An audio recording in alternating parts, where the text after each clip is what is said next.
হরে কৃষ্ণ। এখন দর্শন করছেন বেলবন। অনেক ভক্তবৃন্দ এসছেন আমাদের। এখন হরিনাম সংকীর্তন হবে।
হরিনাম সংকীর্তন কি, শিলা প্রভুপাদ কি।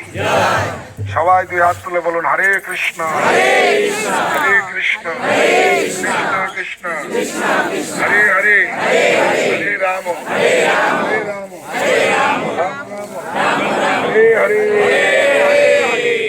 জয় বৃন্দাবন ধাম কি, কৃষ্ণ বলরাম কি, জয় শ্রী রাধে।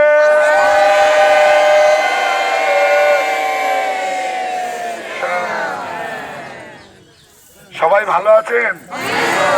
সবাই খুশি? হাসো।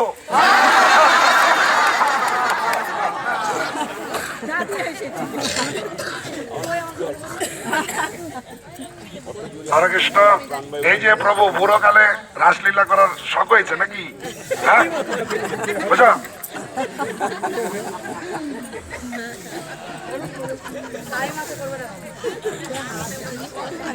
পুরো একটা বয়সের একটা ইয়ে থাকে, ঠিক আছে। সবাইকে ধন্যবাদ। আজকে আমরা প্রথমে বেলবনে এসে উপস্থিত হয়েছি। বেলবন তো ভগবান শ্রীকৃষ্ণ গোচারণ করতে করতে তিনি এখানে আসতেন। একবার সখাদের খুব খিদা পেয়েছিল, তো কৃষ্ণের কাছে এসে বলছেন, কৃষ্ণ আমাদের খুব খিদা পেয়েছে, খিদা নিবারণ করো। তখন ভগবান তৎক্ষণাৎ সেখান থেকে বেল গাছ আবির্ভূত করিয়ে সঙ্গে সঙ্গে বেল ধরল, পেকে গেল। সেই বেল গাছ ঝাঁকা দিয়ে সব বেল পেরে পেরে সখাদের খাওয়ালেন। হ্যাঁ, সেই থেকে এটা হচ্ছে বেলবন। এখানে লক্ষ্মী দেবী রয়েছেন। এই বেলবনের অধিষ্ঠাত্রী দেবী হচ্ছে লক্ষ্মী দেবী। লক্ষ্মী দেবী তিনি ভগবান শ্রীকৃষ্ণের লীলা, রাসলীলাতে প্রবেশ করার জন্য, রাসলীলা দর্শনের জন্য তিনি এসেছিলেন, কিন্তু রাসলীলায় লক্ষ্মী দেবী প্রবেশ করতে পারেননি। তাই তিনি এই বেলবনে এসে তপস্যা করছিলেন, যাতে আমি ভগবান কৃষ্ণের রাসলীলা দর্শন করতে পারি।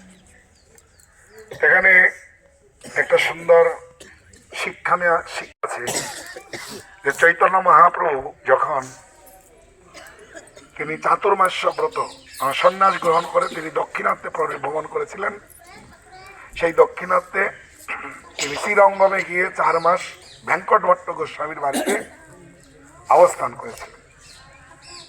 তাই ভেঙ্কট ভট্ট গোস্বামী তিনি শ্রী সম্প্রদায়ের বৈষ্ণব ছিলেন। তো আমাদের মহাপ্রভু তিনি উল্লেখ করেছেন 4টা সম্প্রদায় হচ্ছে অনুমোদিত, যে 4ই সম্প্রদায় বিহীনাস্য মন্ত্র নিষ্ফলা। যারা এই 4টা সম্প্রদায়ের অন্তর্গত তাদের মন্ত্র কাজ করবে।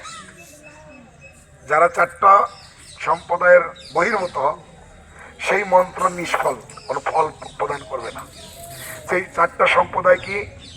ব্রহ্ম, রুদ্র, শ্রী, কুমার। আমরা কোন সম্প্রদায়ে আছি?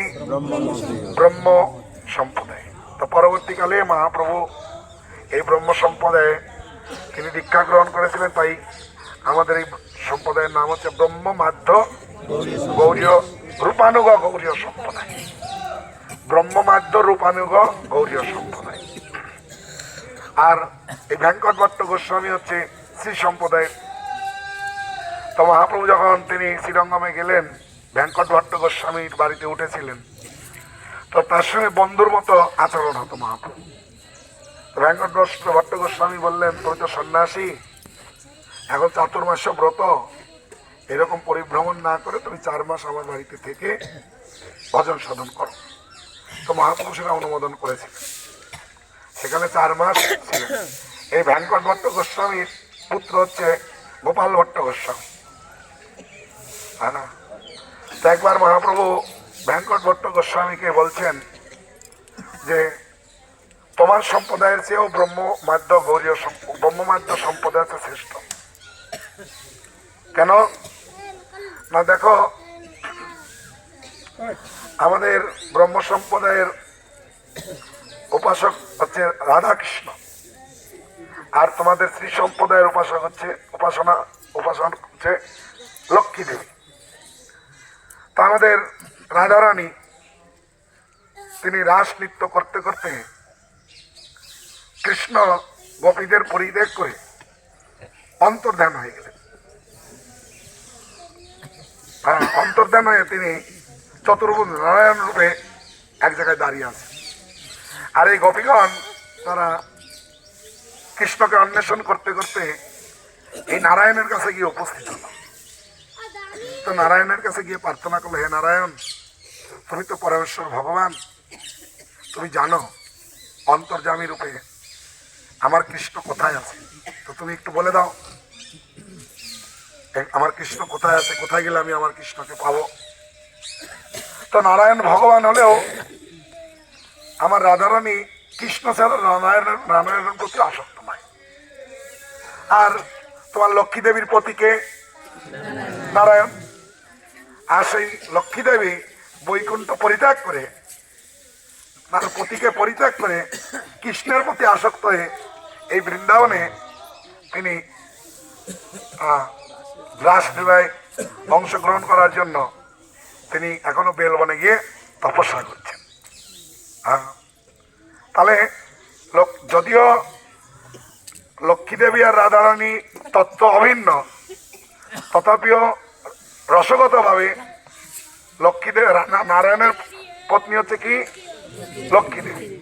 তো কোনো স্ত্রী যদি পতি ছাড়া অন্য পুরুষের প্রতি আসক্ত হয় তাকে কি বলা হয়? হ্যাঁ, ব্যভিচারী। তাহলে তোমার লক্ষ্মী দেবীও সতী নারী নয়। হ্যাঁ, না, আমার রাধারানী সে কখনো লক্ষ্মী মানে কৃষ্ণ ছাড়া অন্য পুরুষের প্রতি আসক্ত নয়। এইভাবে আমাদের মহাপ্রভুর শিক্ষা অনুসারে যে ব্রহ্মমাধ্য গৌরীয় সম্প্রদায় হচ্ছে শ্রেষ্ঠ, আমাদের যে রাধাকৃষ্ণের উপাসনা এটা হচ্ছে শ্রেষ্ঠ। যে স্বয়ং লক্ষ্মী দেবী তিনিও সেই রাধাকৃষ্ণের লীলা, প্রেম লীলা দর্শনের জন্য, সেই লীলাতে প্রবেশ করার জন্য এখনো তিনি বনে তপস্যা করে অবস্থান করছেন। হরে কৃষ্ণ হরে কৃষ্ণ হরে কৃষ্ণ কৃষ্ণ কৃষ্ণ হরে হরে, হরে